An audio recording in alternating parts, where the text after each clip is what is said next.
नमस्कार, मैं हूं doctor Daljit Singh, Shri Guru Ramdas institute of medical research centre, Gurdaspur से। आज हम एक बेहद महत्वपूर्ण सवाल का जवाब देंगे। क्या योनि से वीर्य बाहर निकलने के बाद भी गर्भधारण संभव है? कई महिलाओं को यह चिंता होती है कि वीर्य बाहर निकल जाने से गर्भधारण नहीं हो पाएगा। इस वीडियो में हम इसी विषय पर विस्तार से चर्चा करेंगे।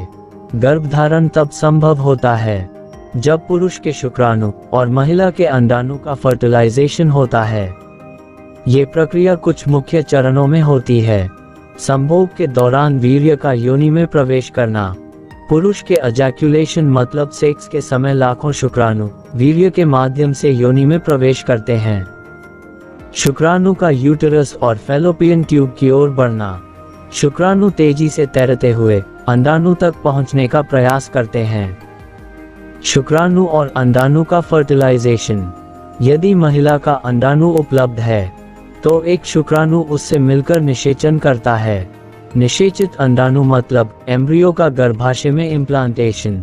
जब निषेचन सफल हो जाता है तो भ्रूण गर्भाशय की दीवार से चिपक जाता है और प्रेगनेंसी शुरू होती है। यदि ये सभी काम सफलतापूर्वक पूरे होते हैं तो महिला गर्भवती हो सकती है। क्या योनि से वीर्य बाहर निकलने पर भी गर्भधारण हो सकता है? हाँ, गर्भधारण संभव है। वीर्य में लाखों शुक्राणु होते हैं और संभोग के तुरंत बाद शुक्राणु योनि से गर्भाशय की ओर बढ़ने लगते हैं। शुक्राणु बहुत तेजी से फैलोपियन ट्यूब तक पहुंच सकते हैं। भले ही वीर्य का कुछ हिस्सा बाहर निकल जाए, प्रेगनेंसी के लिए केवल एक शुक्राणु की जरूरत होती है।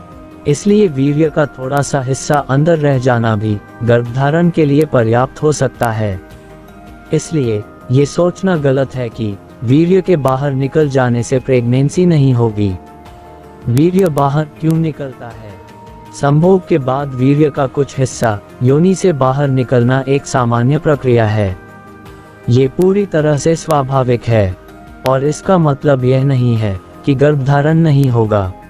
योनि एक संकुचित अंग है और संभोग के दौरान वीर्य जमा होने के बाद कुछ हिस्सा बाहर आ सकता है। ये पूरी तरह से सामान्य प्रक्रिया है और इसका गर्भधारण पर कोई विशेष प्रभाव नहीं पड़ता। यदि संभोग के बाद महिला तुरंत खड़ी हो जाती है या चलने लगती है तो गुरुत्वाकर्षण के कारण वीर्य का कुछ भाग बाहर निकल सकता है। हालांकि इसका मतलब यह नहीं है कि शुक्राणु गर्भाशय तक नहीं पहुंचे। वीर्य के स्खलन के तुरंत बाद ही लाखों शुक्राणु तेजी से तैरते हुए गर्भाशय और फैलोपियन ट्यूब की ओर बढ़ने लगते हैं ताकि वे अंडाणु को निषेचित कर सकें। वीर्य का केवल तरल भाग बाहर निकलता है, लेकिन महत्वपूर्ण शुक्राणु पहले ही गर्भाशय में प्रवेश कर चुके होते हैं।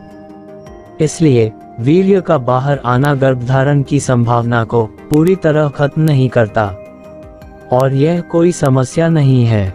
गर्भधारण के लिए सबसे सही समय क्या है?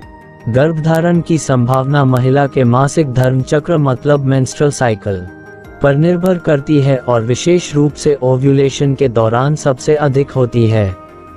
ओव्यूलेशन वह समय होता है जब महिला का अंडाणु निषेचन के लिए उपलब्ध होता है और यदि इस दौरान शुक्राणु अंडाणु से मिल जाता है तो गर्भधारण की संभावना काफी बढ़ जाती है। आमतौर पर 28 दिन के मासिक चक्र में ओव्यूलेशन 12 से 16 दिन के बीच होता है। यदि इन दिनों में सही से संभोग किया जाए तो प्रेगनेंसी होने की संभावना सबसे ज्यादा होती है। इसलिए जो महिलाएं गर्भधारण की योजना बना रही हैं, उन्हें अपने ओव्यूलेशन पीरियड को समझना और सही समय पर संबंध बनाना फायदेमंद हो सकता है। वहीं जो महिलाएं गर्भधारण से बचना चाहती हैं, उन्हें इस दौरान सुरक्षित यौन संबंध के उपाय अपनाने चाहिए। अगर गर्भधारण नहीं हो रहा है तो घबराने की जरूरत नहीं है। यदि आप प्रेगनेंसी प्लान कर रहे हैं लेकिन लंबे समय से प्रयास करने के बावजूद गर्भधारण नहीं हो पा रहा है तो आपको कुछ महत्वपूर्ण बातों का ध्यान रखना चाहिए। सबसे पहले ओव्यूलेशन के समय के बारे में जानें, क्योंकि गर्भधारण के लिए सही समय का पता होना बेहद जरूरी है। आप ओव्यूलेशन किट या पीरियड ट्रैकिंग ऐप्स की मदद से ये जान सकते हैं कि आपकी फर्टाइल विंडो कब है। इसके अलावा स्वस्थ जीवन शैली अपनाना बहुत जरूरी है। संतुलित और पौष्टिक आहार लें, जिसमें विटामिन, प्रोटीन और आयरन भरपूर मात्रा में हो। ज़्यादा तली भुनी और प्रोसेस्ड फूड से बचें। नियमित व्यायाम करें, लेकिन ज़्यादा भारी वर्कआउट से बचें, क्योंकि ये हार्मोनल असंतुलन पैदा कर सकता है।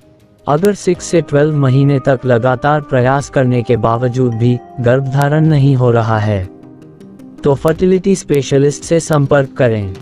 डॉक्टर कुछ जरूरी टेस्ट करके ये पता लगा सकते हैं कि कोई अंदरूनी समस्या तो नहीं है, जैसे कि हार्मोनल असंतुलन, PCOS, एंडोमेट्रियोसिस या ट्यूबल ब्लॉकेज।